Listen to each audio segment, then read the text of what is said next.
We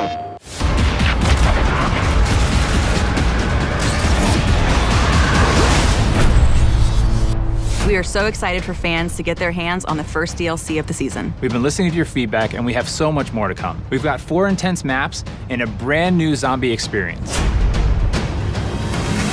One of the great things about DLC is it gives us the first opportunity to address what the players are looking for and what things can be improved upon in the Infinite Warfare experience. We get a lot of feedback across social media, forums, everywhere. It's been really cool to see everything from beta up till now, the requests. So you're gonna see drastic changes and things you love brought into these new maps. Noir is a dark, grimy, moody Brooklyn from the distant future.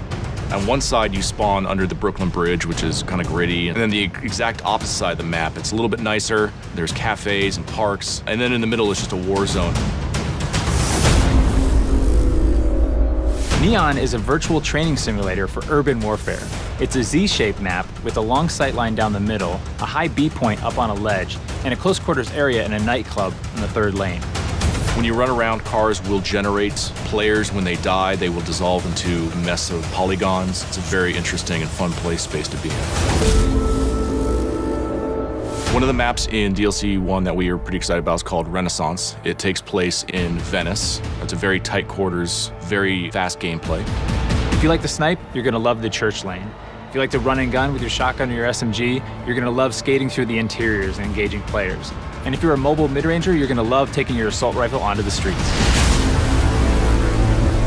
Another map we have is called Dominion, and it's a Modern Warfare 2 remake of the classic map Afghan. This time it takes place on Mars. Afghan is such a revered map, not just amongst the fans, but also among everybody at Infinity Ward. It has a lot of different identifiable landmarks that everybody can remember: the crash ship, the AA guns on the hill. And we knew it was kind of an easy transition over to Infinite Warfare's theater of war. And players can now boost jump up to the lookout and counter snipers with close range engagements. The Raven the Redwoods is a trip back to the 1990s, to a place that is such a stark contrast from what we did in Zombies in Spaceland. I think players are in for a real surprise. We made them really comfortable in Spaceland by opening up lanes, making it bright and colorful.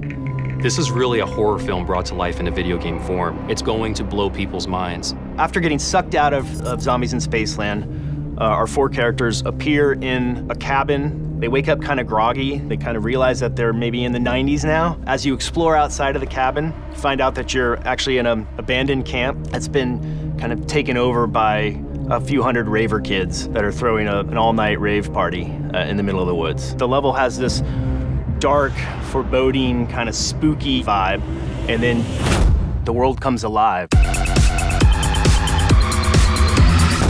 There's new weaponry, there's new Fate and Fortune cards coming, new traps within the map. Our cast of characters are getting a whole new wardrobe change. We're gonna introduce a new character named the Slasher. There's so much more to tell. We can't wait for people to get a chance to experience what it's like to be in Raven the Redwoods. People are in for a real treat.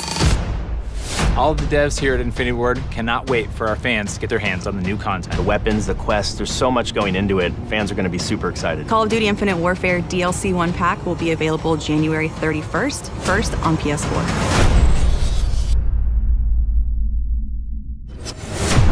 Get the season pass and receive $20 of bonus content. Play map packs first on PS4. PlayStation